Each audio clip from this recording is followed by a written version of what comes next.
हो जाइए। और हमारे भैयाओं से मैं निवेदन करूंगा, 24 घंटे काम करने वाली अगर आपकी धर्मपत्नी को भी कभी कोई क्रोध आ रहा है तो 2 मिनट के लिए आप भी मौन धारण कर लीजिए, उनकी भी सुन लीजिए, क्योंकि आपकी जिंदगी में अधिकार भी उनका भी बराबर ही होता है जिंदगी जीने का। घर की नौकरानी नहीं, उसको अपने घर की लक्ष्मी बना करके रखिए, तब हमारे जीवन का हमारे घर का कल्याण होगा। ये भैया, एक पत्नी एक पति दोनों, अच्छा दोनों ही मूर्ख होते हैं, वहां क्या होता है जी बताओ आप, क्या होता है वहां पे? दोनों मूर्ख होते हैं, वहां क्या होता है पता है? सुन लीजिए 1 मिनट में। एक गांव में एक पति पत्नी रहते थे और दोनों ही मूर्ख थे। सुनना, दोनों ही मूर्ख थे। एक गांव में एक पति पत्नी, दोनों ही मूर्ख हैं। किसी विषय को लेकर के दोनों में झगड़ा हो गया।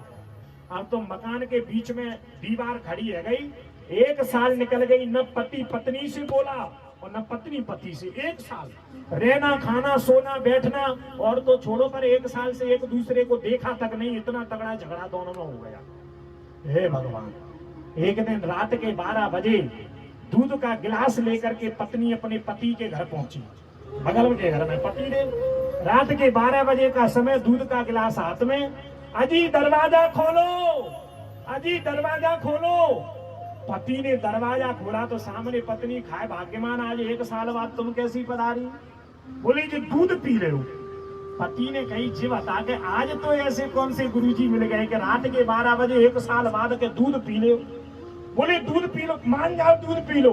अब पति बेचारा डरने लगा और ऐसे तैसे माने दूध पी लियो। अब बताए तो देख, तो ऐसे कौन से गुरुजी मिल गए?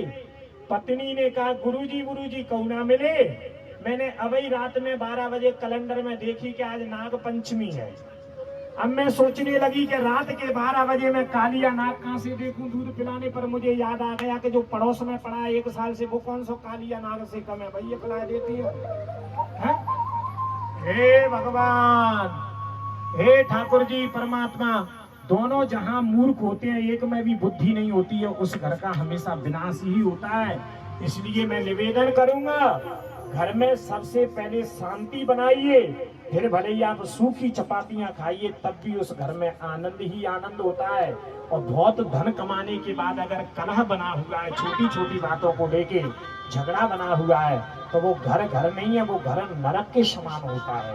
भैया, मानव के जीवन का 5वां दुख होता है मूर्खस्य पुत्रो।